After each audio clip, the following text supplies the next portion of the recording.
చాలామంది PF overlap issue ఉన్నా లేకపోతే ఒక ఫేక్ ఎక్స్పీరియన్స్ పెట్టేసి ఆ పిఎఫ్ ఎవరో క్రియేట్ చేస్తామని చెప్పేసి మన పిఎఫ్ పోర్టల్లో యాడ్ చేసిన ఇలాంటివి డిలీట్ చేయాలంటే చాలా ప్రాబ్లం ఉండేది. అంత ప్రాబ్లం ఉన్నప్పుడు ఇంతకుముందు ఏం చేయాల్సి వచ్చాయంటే జాయింట్ డిక్లరేషన్ ఫామ్ మనం ఇంతకుముందు వీడియోలో చెప్పుకున్నప్పుడు జేడిఎఫ్ అది ఫిల్ చేసి ఎంప్లాయర్కి రిక్వెస్ట్ పెట్టడం, ఎంప్లాయర్ అని చూసి బాగుంది బాబు మీరు చేయొచ్చు అంటే అప్పుడు అది ఎలిజిబిలిటీ వచ్చేది ఏది డిలీట్ చేయడానికి. ఇప్పుడు అవన్నీ పోయి గవర్నమెంటే ఒక కొత్త రూల్ పాస్ చేసింది. అదేంటంటే ఒక కొత్త ఫీచర్ డీలింక్ అని మీ పిఎఫ్ పోర్టల్ అయితే మీరు చూడగలుగుతారు.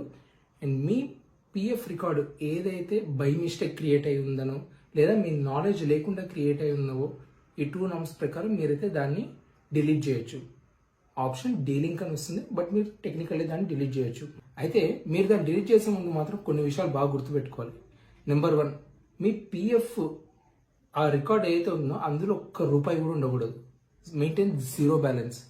డబ్బులు ఏమైనా ఉంటే మొత్తం అంతా విత్డ్రా చేసి ఆ తర్వాత డీలింక్ ప్రాసెస్ అనేది స్టార్ట్ చేయండి.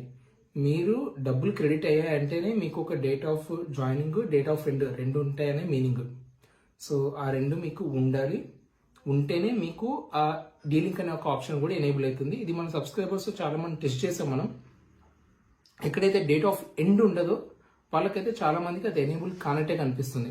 సో మీ సర్వీస్ రికార్డులో బ్రో నాకు 1-2 కంపెనీస్ కనిపిస్తున్నాయి, బట్ నేను డిలీట్ చేద్దాం అనుకున్న దానికి కనిపించట్లేదు అని అంటే మాత్రం డేట్ ఆఫ్ ఎండ్ ఉందా దానికన్నది ఒకసారి చెక్ చేసుకోండి.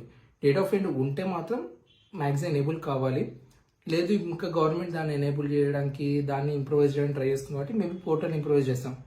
బట్ ఇప్పుడు రైట్ నౌ అయితే హ్యాపీగా మీరు వెళ్ళి దాన్ని అయితే డిలీట్ చేసుకోవచ్చు. నేను స్క్రీన్ మీద చూపిస్తున్నట్టు ఫస్ట్ మీరు మీ పిఎఫ్ పోర్టల్తో లాగిన్ కాండి. క్యాప్చా ఉంటుంది, దాన్ని వెరిఫై చేయండి. వెరిఫై చేశాక సర్వీస్ హిస్టరీలోకి వెళ్ళి ఎక్కడైతే డీలింక్ అని ఒక ఆప్షన్ కనిపిస్తుందో ఎనేబుల్ అయిందో దాన్ని డీలింక్ మీద క్లిక్ చేయండి. కుదిరితే అదొక 2 ఫ్యాక్టర్ అథెంటికేషన్ కింద మీకు ఒక ఓటీపీ పంపుతుంది. ఓటీపీని వెరిఫై చేయండి. వెరిఫై చేశాక మీకైతే అది డీలింక్ అయిపోతుంది. బ్రో మరి ఎన్ని రోజులు పడుతుంది డీలింక్ అవ్వడానికి? నేను టెస్ట్ చేసిన దాని ప్రకారం, మన సబ్స్క్రైబర్స్ లైవ్ చేసిన దాని ప్రకారం anywhere between 3 to 7 working days అయితే ఇది తీసుకుంటుంది.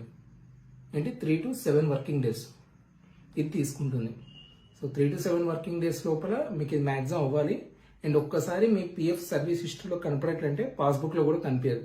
బ్రో మరి పాస్బుక్లో కనిపిస్తుందా లేదా అని కూడా వరీ కాకండి. ఇక్కడ పోతే అక్కడ కూడా మ్యాక్సిమం పోతుంది. లేదు రిఫ్లెక్ట్ కావట్లేదు మీరు కింద కామెంట్ సెక్షన్లో కామెంట్ చేయండి, నాకు అవుతుంది ఇట్లా ఏంటని.